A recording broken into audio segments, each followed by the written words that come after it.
Hello दोस्तों, नमस्कार। कैसे आप सभी लोग? दोस्तों, उम्मीद करता हूं कि आप लोग सभी स्वस्थ होंगे और मस्त होंगे। सबसे पहले आप सभी लोगों का दोस्तों ARU के स्टडी पॉइंट में स्वागत है। दोस्तों, हमने पिछली जो वीडियो देखी है वो वर्ल्ड का जो नॉलेज था 50 क्वेश्चन को जी सीरीज थी दोस्तों, वो हमने स्टार्ट की थी। उसमें से हमने 25 क्वेश्चन को हमने रीड कर दिया था, है ना।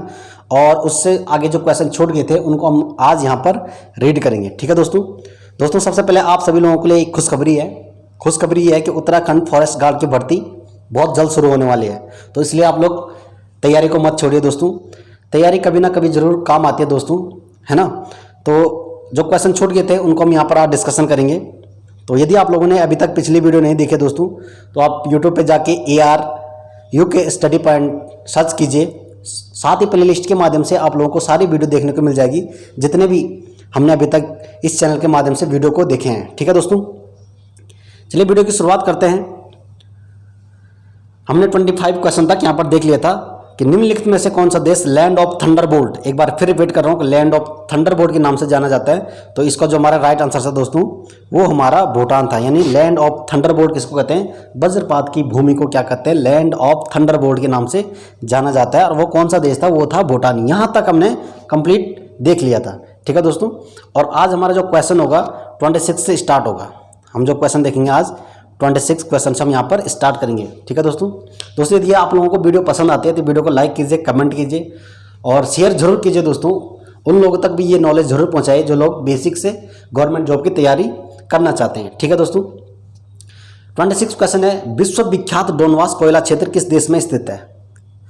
ये क्या बोल रहा है? विश्व में विख्यात है, डोनवास कोयला क्षेत्र है। कोयला क्षेत्र का नाम भी दिया हुआ क्या? उसका क्या नाम है? डोनवास है। किस देश में स्थित है? ऑप्शन है option number A Ukraine, option number B Kazakhstan, option number C रूस, ऑप्शन नंबर D अमेरिका। तो इसका राइट आंसर हो जाएगा दोस्तों option number A Ukraine. Ukraine में जो क्या है दोस्तों, विश्व में विख्यात है कोयला का क्षेत्र, डोनवास उसका नाम है। ये आपने याद रखना है कि डोनवास में जो कोयला क्षेत्र है, डोनवास कोयला क्षेत्र है, वो यूक्रेन में पड़ता है और विश्व में विख्यात प्रसिद्ध है वो कोयले के मामले में। ठीक है दोस्तों, और कोयले से जितने सारी इन्फॉर्मेशन थी वो हमने पिछली जो वीडियो थी उसमें देख लिया था दोस्तों कि कोयला कितने प्रकार का होता है, विटामिन्स वगैरह, है ना, और कितना प्रतिशत कोयला जो होता है विटामिन्स का पाया जाता है, ये हमने देख लिया था। तो जो डोनवास कोयला क्षेत्र है वो यूक्रेन में पड़ता है। ठीक है दोस्तों, बढ़ते हैं अगले क्वेश्चन की ओर। क्वेश्चन नंबर 27, विश्व का सबसे बड़ा मूंगफली उत्पादक देश कौन सा है? ऑप्शन है ऑप्शन नंबर A भारत, ऑप्शन नंबर B चीन, option number C Poland, option number D Netherlands. मूंगफली का जो उत्पादन करता है वो विश्व में सबसे ज़्यादा कौन करता है? तो इसका राइट आंसर हो जाएगा ऑप्शन नंबर B चीन में दोस्तों सबसे ज़्यादा मूंगफली का उत्पादन होता है। साथ ही स्वच्छ जल की मछली भी बहुत ज़्यादा वहाँ पर पैदा की जाती है। ठीक है दोस्तों, यानी उत्पादन होता है। चलिए बढ़ते हैं अगले क्वेश्चन की ओर। क्वेश्चन नंबर 28, विश्व में नारियल का सबसे अधिक उत्पादन कौन सा देश करता है? किस चीज़ के बारे में पूछा है? नारियल के बारे में पूछा है। ऑप्शन है option number A Malaysia, option number B Indonesia, option number C Philippines, option number D Thailand. नारियल का सबसे अधिक उत्पादन कौन सा देश करता है? तो इसमें राइट आंसर हो जाएगा दोस्तों हमारा ऑप्शन नंबर C करेक्ट हो जाएगा। फिलीपींस देश में जो क्या है दोस्तों, नारियल का सबसे ज़्यादा अधिक उत्पादन होता है। ठीक है दोस्तों, बढ़ते हैं अगले क्वेश्चन पे। क्वेश्चन नंबर 29, विश्व प्रसिद्ध उलंग किस्म की चाय किस देश में पैदा होती है? उलंग किस्म की चाय, उलंग क्या है? एक चाय की किस्म है दोस्तों, और ये जो फेमस चाय है उलंग किस्म की, ये किस देश में पैदा होती है? ये पूछा है। ऑप्शन नंबर A है वियतनाम, ऑप्शन नंबर B है ताइवान, ऑप्शन नंबर C है केनिया, ऑप्शन नंबर D है भारत। तो इसका राइट आंसर हो जाएगा दोस्तों जो उलंग किस्म की चाय है, ऑप्शन नंबर B करेक्ट हो जाएगा ताइवान। उलंग किस्म की चाय जो पाई जाती है वो ताइवान में पाई जाती है। ठीक है दोस्तों, इंपॉर्टेंट क्वेश्चन था ये। बढ़ते हैं अगले क्वेश्चन पे। क्वेश्चन नंबर 30, विश्व को प्राकृतिक प्रदेशों में बांटने का प्रथम प्रयास किसने किया? क्वेश्चन नंबर 30, विश्व को प्राकृतिक प्रदेशों, क्वेश्चन को पहले समझना है, मैं हर बार बोलता हूँ प्राकृतिक प्रदेशों यानी गर्म कहाँ होता है, ठंडा कहाँ होता है, वर्षा कहाँ होती है, ये पूछा है यहाँ पर। प्राकृतिक प्रदेशों में बांटने का प्रथम प्रयास किसने किया है ये पूछा है। ऑप्शन देख लीजिए, ऑप्शन नंबर A है टेलर, ऑप्शन नंबर B है हर्बर्टसन, ऑप्शन नंबर C है हार्टसॉन, ऑप्शन नंबर D है प्रिस्टले। तो इसका राइट आंसर हो जाएगा दोस्तों हमारा ऑप्शन नंबर B। प्राकृतिक प्रदेशों में बांटने का जो प्रथम प्रयास किया था वो किया था हर्बर्टसन ने। ठीक है दोस्तों, और पिछली जो वीडियो थी वर्ल्ड से रिलेटिव, उसमें हमने देखा था कृषि प्रदेशों को बांटने का प्रयास किसने किया था। अब डिफरेंट पड़ गया, कृषि प्रदेश और प्राकृतिक प्रदेश।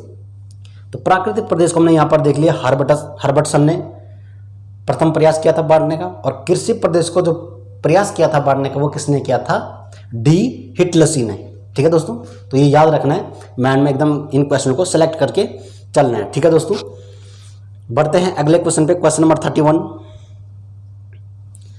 निम्नलिखित में से किसे विश्व का कहवा पतन कहते हैं। क्वेश्चन नंबर 31, निम्नलिखित में से किसे विश्व का कहवा पतन कहते हैं। कहवा, अब ये चीज़ पहले हमें क्वेश्चन को समझना है। यदि आप लोग समझोगे नहीं तो आप क्वेश्चन का आंसर नहीं दे पाओगे। रट्टा नहीं मानना है, क्वेश्चन को समझना है। कभी भी किसी भी क्वेश्चन को याद करना है तो रट्टा बिल्कुल भी नहीं मानना है दोस्तों। एक बार पहले जब तक क्वेश्चन समझ में नहीं आता है तब तक आप क्वेश्चन को याद मत कीजिए। अगर आप केवल याद करोगे तो भूल जाओगे, रट्टा मारोगे तो भूल जाओगे, और समझोगे तो काफ़ी लॉन्ग टाइम बाद उसको अगर दोबारा फिर रिपीट करोगे तो आप तब नहीं भूल पाओगे। ठीक है दोस्तों, और एक चीज़ और है दोस्तों, यदि आप पढ़ते हो तो पढ़ने की एक मैं स्टाइल बताऊंगा आप लोगों को कैसा पढ़ा जाता है। कि जब हम पढ़ते हैं, माना सपोज दैट कहीं पे लिखा हुआ कि यह गाय बहुत सुंदर है, यह गाय अधिक दूध देती है, तो आपके माइंड में तुरंत आना चाहिए कि गाय। जैसे हम पढ़े यह गाय, तो गाय तुरंत आपके दिमाग में आना चाहिए, यार गाय किताब में लिखा हुआ तो आपके माइंड में भी वो गाय आनी चाहिए। आप किसी भी गाय को रिलेट करके देख सकते हैं। कहने का मतलब ये है कि हमने जैसे पढ़ दिया यह गाय बहुत अधिक दूध देती है, तो गाय जहाँ पर वर्ड आ गया वो तुरंत माइंड में भी आना चाहिए। अगर आप लोग इस तरीके से पढ़ोगे तो जल्दी याद होगा। ठीक है दोस्तों, तो यहाँ पर जो क्वेश्चन नंबर 31 था वो था कहवा पतन। हम इसको डिस्कशन कर रहे थे। कहवा होता क्या है। कहवा एक चाय की किस्म है दोस्तों, जो ज़्यादातर जम्मू कश्मीर में, हमारे भारत में जम्मू कश्मीर में पैदा होती है। ठीक है दोस्तों, कहवा पतन, पतन का मतलब होता है निर्यात करना, और कहवा चाय की जो किस्म है उसका निर्यात करना। ये पूछा है सबसे ज़्यादा प्रसिद्ध स्थान कौन सा है। ऑप्शन देख लीजिए, ऑप्शन नंबर ए है Sao Paulo, option number B Santos, option number C Buenos Aires, option number D कोई नहीं। इसका राइट आंसर हो जाएगा दोस्तों ऑप्शन नंबर बी सेंटोस। कहवा पतन के नाम से जो जाना जाता है और सेंटोस को जाना जाता है। वेरी वेरी इंपॉर्टेंट क्वेश्चन है दोस्तों ये। ठीक है, बढ़ते हैं अगले क्वेश्चन की ओर। क्वेश्चन नंबर 32, विश्व के सर्वाधिक वर्षा के क्षेत्र कौन सा है। विश्व में सर्वाधिक वर्षा का क्षेत्र कौन सा है ये पूछा है। ऑप्शन नंबर ए देख लीजिए, चीन तुल्य प्रदेश, ऑप्शन नंबर बी है मानसूनी प्रदेश, ऑप्शन नंबर सी है विषुवतीय प्रदेश, ऑप्शन नंबर डी है कोई नहीं। तो इसका जो राइट आंसर हो जाएगा दोस्तों हमारा ऑप्शन नंबर सी करेक्ट हो जाएगा। विषुवतीय प्रदेश जो है दोस्तों वो क्या है, वर्षा के क्षेत्र में सबसे अधिक है। ठीक है दोस्तों, बढ़ते हैं अगले क्वेश्चन पे, क्वेश्चन नंबर 33, विश्व में कुल भूभाग के लगभग कितने भाग पर घास भूमियों का विस्तार पाया जाता है। इंपॉर्टेंट क्वेश्चन है। विश्व की जो धरती है उसका जो विस्तार है, जो क्षेत्रफल है, उसमें से पूछा है कि जो घास भूमि का विस्तार है वो कितना एरिया पे है, कितने एरिया पे वो घास भूमि है। तो ऑप्शन देख लीजिए, option number 1/5, option number B है और 1/2, ऑप्शन नंबर सी है 1/6, ऑप्शन नंबर डी है 1/4। ठीक है दोस्तों, इसका राइट आंसर हो जाएगा हमारा ऑप्शन नंबर ए करेक्ट होगा। 1/5 भाग पे जो है घास भूमि का विस्तार है, कहाँ पे, विश्व में। ठीक है दोस्तों, बढ़ते हैं अगले क्वेश्चन की ओर। क्वेश्चन नंबर 34, निम्नलिखित में से पेरिनीज पर्वत, वेरी वेरी इंपॉर्टेंट, पेरिनीज पर्वत पूछा जाता है। निम्नलिखित में से पेरिनीज पर्वत किन किन देशों के मध्य स्थित है। ऑप्शन ए है फ्रांस और स्पेन, ऑप्शन नंबर बी है बुल्गारिया व यूनान, ऑप्शन नंबर सी है इटली और फ्रांस, ऑप्शन नंबर डी है इंग्लैंड व आयरलैंड। तो इसका जो राइट आंसर होगा दोस्तों ऑप्शन नंबर सी करेक्ट हो जाएगा।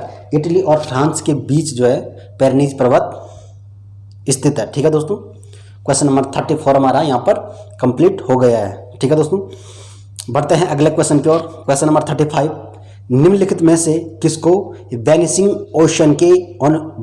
ओशन कहा जाता है। ठीक है दोस्तों, ऑप्शन नंबर ए है आर्कटिक महासागर, ऑप्शन नंबर बी है प्रशांत महासागर, ऑप्शन नंबर सी है अटलांटिक महासागर, ऑप्शन नंबर डी है हिंद महासागर। वेनिसिंग ओशन, ओशन माने आप लोग सब समझते हैं समुद्र या महासागर है ना। वेनिसिंग ओशन का मतलब होता है छिपता हुआ महासागर। अगर इस क्वेश्चन को समझोगे तभी याद कर पाओगे ना।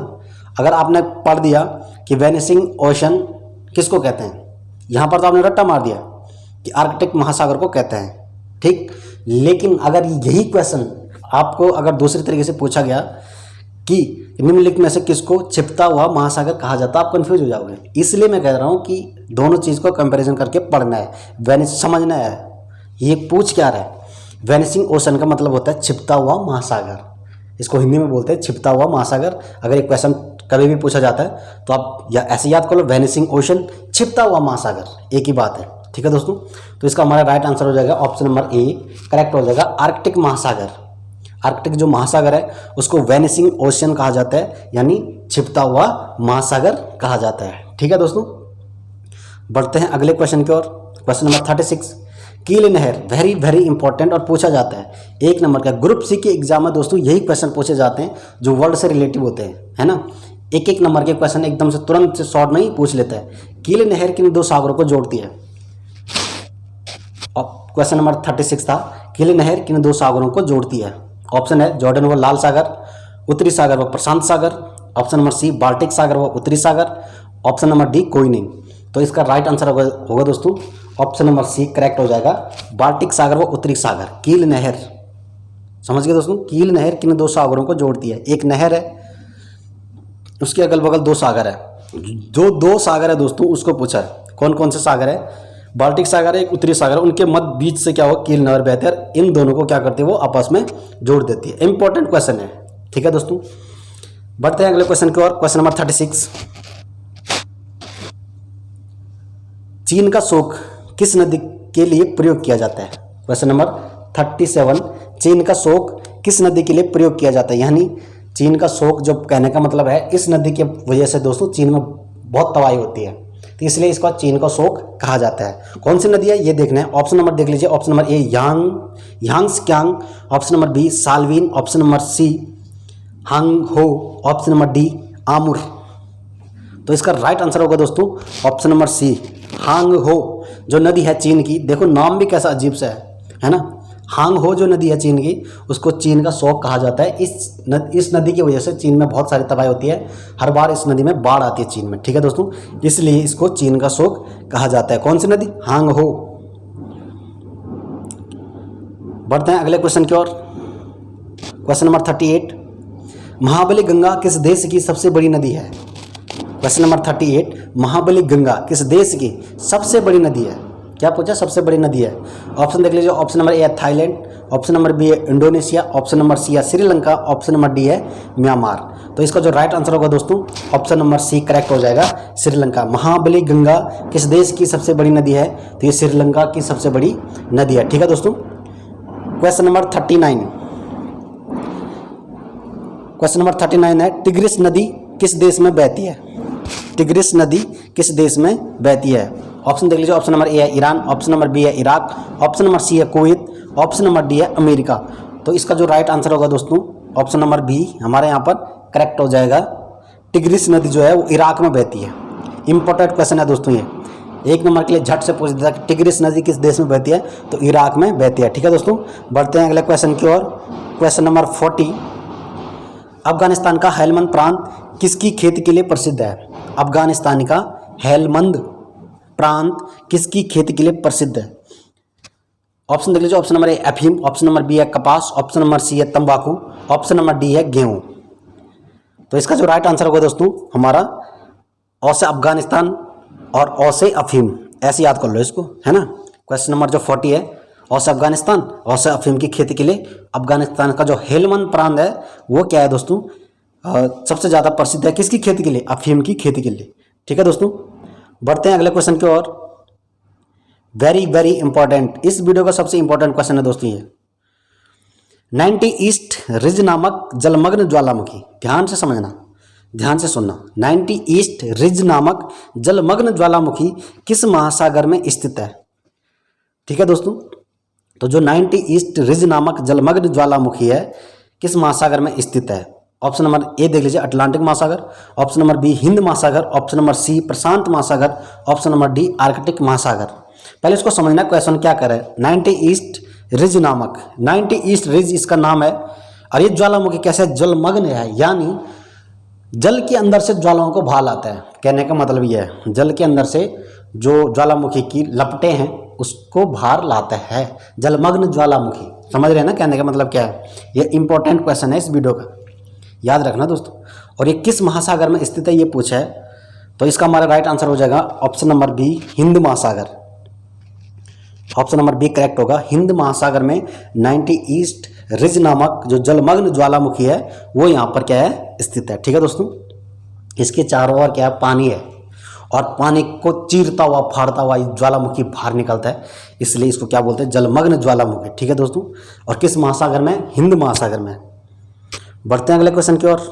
क्वेश्चन नंबर 42, किलिमंजारो पर्वत किस देश में स्थित है? ये भी इंपॉर्टेंट क्वेश्चन है। किलिमंजारो पर्वत बार बार नाम सुना होगा आपने कहीं पर भी कि उस पर्वत पर चढ़ गया, किलिमंजारो पर्वत पर वो चढ़ गया है ना। तो आज हम इसको जानेंगे कि ये है कहाँ पे। क्वेश्चन नंबर 42 को हम यहाँ पे डिस्कशन कर रहे थे। किलिमंजारो पर्वत किस देश में स्थित है? ए देख लीजिए, option number A Kenya, option number B Ghana, option number C Namibia और ऑप्शन नंबर डी है तंजानिया। तो इसका जो राइट आंसर होगा दोस्तों option number D Tanzania correct हो जाएगा। किलिमंजारो पर्वत जो है दोस्तों वो तंजानिया में स्थित है। ठीक है, बढ़ते हैं अगले क्वेश्चन की ओर। क्वेश्चन नंबर 43, निम्नलिखित में से कौन सी सुरंग इटली और फ्रांस को जोड़ती है? इटली फ्रांस दो देश थे, कौन सी सुरंग है जो इनको जोड़ती है ये कह रहा है। Option number A Queensway सुरंग, ऑप्शन नंबर बी है माउंट ब्लांक सुरंग, ऑप्शन नंबर सी है ऑरेंज फिश रिवर सुरंग, ऑप्शन नंबर डी है कोई नहीं। तो इसका राइट आंसर होगा दोस्तों option number B Mount Blanc सुरंग। जो माउंट ब्लांक सुरंग है दोस्तों वो क्या करती है इटली और फ्रांस को जोड़ती है। ठीक है दोस्तों, बढ़ते हैं अगले क्वेश्चन की ओर। क्वेश्चन नंबर 44, निम्नलिखित में से अमेरिका का सबसे बड़ा नदी प्रवाह तंत्र कौन सा है? क्वेश्चन नंबर 44 डिस्कशन कर रहे हैं। निम्नलिखित में से अमेरिका का सबसे बड़ा नदी प्रवाह तंत्र कौन सा है, यानी सबसे बड़ी नदी कौन सी है अमेरिका की, ये पूछ रहा है। सिंपल सा, ज़्यादातर मैं कह रहा हूँ दोस्तों कि आप सिंपल से याद करो, ज़्यादा आप किताबें लैंग्वेज मत पढ़ो, कुछ अपनी लैंग्वेज बनाओ यार, तब जाके मज़ा आता है पढ़ाई में, है ना। तो इसने पूछा सबसे बड़ी नदी प्रवाह तंत्र कौन सा है, सबसे बड़े, तो हम ऐसे भी तो याद कर सकते हैं इसको कि भाई सबसे बड़ी नदी कौन सी है। तो ये मिसिसिपी नदी है दोस्तों, नदी प्रवाह तंत्र। इसके साथ बहुत सारी नदियाँ जुड़ी हुई हैं और अमेरिका की सबसे बड़ी नदी है मिसिसिपी नदी प्रवाह तंत्र पूछा इसने। ठीक है, तो इसका जो हमारा राइट आंसर हो जाएगा ऑप्शन नंबर डी मिसिसिपी नदी का जो प्रवाह तंत्र है ये सबसे बड़ा नदी प्रवाह तंत्र है। ठीक है दोस्तों, बढ़ते हैं अगले क्वेश्चन की ओर। क्वेश्चन नंबर 45, निम्नलिखित में से किसने सबसे पहले पृथ्वी के चारों ओर की दूरी को मापा था? क्वेश्चन को समझो, निम्नलिखित में से किसने सबसे पहले पृथ्वी के चारों ओर, किसकी बात कर रहा है, पृथ्वी के चारों ओर की दूरी को मापा था? ऑप्शन देख लीजिए, यूक्लिड, ऑप्शन नंबर बी है इराटोस्थनीज, ऑप्शन नंबर सी है गैलीलियो, ऑप्शन नंबर डी है हिप्पारकस। तो इसका राइट आंसर होगा दोस्तों ऑप्शन नंबर ए यूक्लिड। यूक्लिड ने क्या किया था कि सबसे पहले पृथ्वी को क्या किया था दोस्तों, क्या हो गए, कहाँ गया हमारा क्वेश्चन।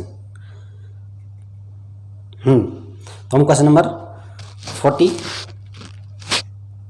पे थे। निम्नलिखित में से किसने सबसे पहले पृथ्वी के चारों ओर की दूरी को मापा था? तो हमारा राइट आंसर हो जाएगा दोस्तों ऑप्शन नंबर ए यूक्लिड। ठीक है दोस्तों, यूक्लिड ने पृथ्वी के चारों ओर की जो दूरी थी सबसे पहले उसको मापा था। चलिए बढ़ते हैं अगले क्वेश्चन की ओर। क्वेश्चन नंबर 46,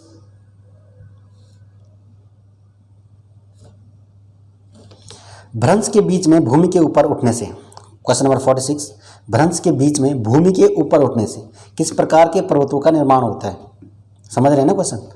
दो घाटियां जिनको भ्रंश घाटी कहते हैं, अगर यदि उनके बीच से भूमि उठ जाती है तो इन भूमि से जो पर्वत बनता है, ये पूछ रहा है कैसा पर्वत बनता है वो, उस पर्वत का नाम क्या है ये पूछ रहा है। ऑप्शन नंबर ए है नवीन पर्वत, ऑप्शन नंबर बी है ब्लॉक पर्वत, ऑप्शन नंबर सी है फोल्ड पर्वत, ऑप्शन नंबर डी है रेसिड्यूल पर्वत। ठीक है, तो इसका जो राइट आंसर होगा दोस्तों हमारा ऑप्शन नंबर बी हो जाएगा, ब्लॉक पर्वत कहते हैं हम उसको। भ्रंश के बीच में भूमि के ऊपर उठने से, दो भ्रंश है उनके बीच से यदि कोई भूमि ऊपर उठती है ना, ऐसा तो है नहीं कि वो एक ही रात में उठ जाते हैं, उसको उठने में टाइम लगता है भाई। किस प्रकार के पर्वतों का निर्माण होता है, तो ये हमारा राइट आंसर हो जाएगा ब्लॉक पर्वत। उनको क्या कहते हैं हम, ब्लॉक पर्वत का नाम देते हैं। ठीक है दोस्तों, बढ़ते हैं अगले क्वेश्चन की ओर। क्वेश्चन नंबर 47, विश्व जैव विविधता दिवस कब मनाया जाता है? ठीक है दोस्तों, क्वेश्चन नंबर 47, विश्व जैव विविधता दिवस पूछा है कब मनाया जाता है। जैव विविधता होती क्या है ये समझना है, यहाँ पर शॉर्ट में समझ लीजिए थोड़ा सी। जैव विविधता एक पर्टिकुलर प्लेस होता है, एक स्थान होता है, उसके अंदर बहुत सारी वनस्पति, पेड़ पौधे, जीव जंतु है ना, बाग वगैरह जो भी हैं, उसके अंदर एक सीमित क्षेत्र के अंतर्गत रहते हैं, उसको हम जैव विविधता कहते हैं। ठीक है दोस्तों। और ये जो जैव विविधता दिवस कब मनाया जाता है ये पूछ रहा है। ऑप्शन नंबर ए है 22 जून, ऑप्शन नंबर बी है 22 मई, ऑप्शन नंबर सी है 11 अप्रैल, ऑप्शन नंबर डी है 25 मार्च। तो इसका राइट आंसर हो जाएगा दोस्तों हमारा ऑप्शन नंबर बी करेक्ट हो जाएगा, 22 मई। 22 मई को जैव विविधता दिवस मनाया जाता है। ठीक है दोस्तों, बढ़ते हैं अगले क्वेश्चन की ओर। क्वेश्चन नंबर 48, विश्व मौसम दिवस कब मनाया जाता है? विश्व मौसम दिवस कब मनाया जाता है? दोस्तों ये इंपॉर्टेंट दिवस थे, पिछली वीडियो में भी ज़्यादा डिस्कशन दिवसों का ही हुआ है ना, तो इसलिए हमने सारे जो वर्ल्ड से रिलेटिव मोस्ट इम्पोर्टेंट डे थे, दिवस थे, उनका हमने डिस्कशन यहाँ पर किया है। जहाँ तक मुझे लगता है कि जो इम्पोर्टेंट डे थे वो मैंने यहाँ पर लिए हैं और जिनके किसी एग्जाम में बनने के चांसेस बनते हैं। तो हम क्वेश्चन नंबर 48 पे थे, विश्व मौसम दिवस कब मनाया जाता है? ऑप्शन नंबर ए है 24 अप्रैल, ऑप्शन नंबर बी है 23 मार्च, ऑप्शन नंबर सी है 24 मार्च, ऑप्शन नंबर डी है 31 मई। तो इसका राइट आंसर हो जाएगा दोस्तों ऑप्शन नंबर बी, 23 मार्च को क्या होता है, विश्व मौसम दिवस मनाया जाता है। ठीक है दोस्तों, बढ़ते हैं अगले क्वेश्चन की ओर। Question number 49, national cadet corps day कब मनाया जाता है? National cadet corps day, NCC, mind में आ गया होगा जैसे मैंने अभी पढ़ाया है ना।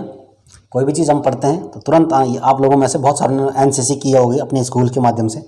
NCC, national cadet corps day कब मनाया जाता है ये पूछ रहा है।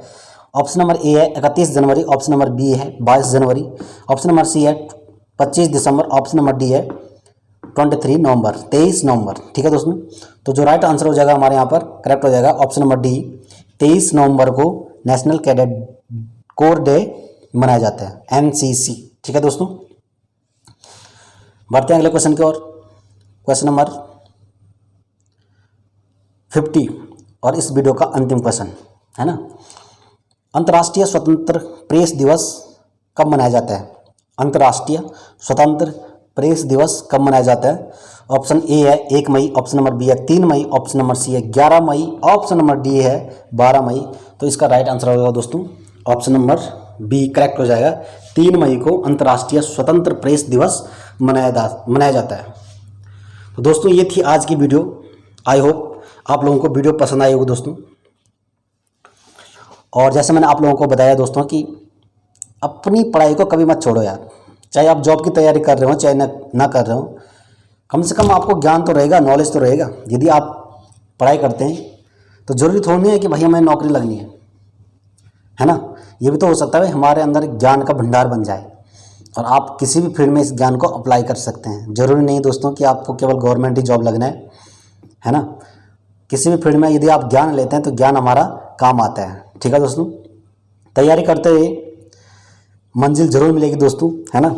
और साथ ही वीडियो को दोस्तों लाइक करते रहिए। मैं आप हर बार कहता हूँ आप लोगों के प्यार और सपोर्ट की वजह से दोस्तों हमारे अंदर भी मोटिवेशन आता है वीडियो बनाने का। यदि आप लोग प्यार और अपना सपोर्ट नहीं देंगे तो फिर मन भी नहीं करता वीडियो बनाने का। ठीक है दोस्तों, तो ज़्यादा नहीं कहते हुए दोस्तों हमने यहाँ पर 50 क्वेश्चन देख लिए थे। यदि आप लोगों को इन सारे क्वेश्चन में कोई भी डाउट लगता है, किसी भी वीडियो में कोई भी क्वेश्चन आपको पूछना है डिटेल में, तो आप कमेंट बॉक्स के माध्यम से दोस्तों पूछ सकते हैं, है ना। मैं बार बार कहता हूँ कि यदि आपको कोई वर्ड समझ नहीं आता है तो आप पूछ सकते हैं कमेंट में। हम उसका जो अगली वीडियो में दोस्तों उसका डिस्कशन आप लोगों के साथ ज़रूर करेंगे। हाँ, बशर्त ये है कि आप लोगों को उसको कमेंट बॉक्स में बताना है। और साथ ही मैंने हर वीडियो में डिस्क्रिप्शन में लिंक दिया हो दोस्तों, वहाँ से भी आप वीडियो को देख सकते हैं। और साथ ही हमारे साथ आप इंस्टाग्राम पर भी जुड़ सकते हैं दोस्तों, वहाँ से भी आप वीडियो को देख सकते हैं। रुडियाल अखिल के नाम से इंस्टाग्राम की आईडी है, आप वहाँ से भी हमें फॉलो कर सकते हैं। ठीक है दोस्तों, तो मिलते हैं एक नेक्स्ट वीडियो में दोस्तों, तब तक के लिए धन्यवाद।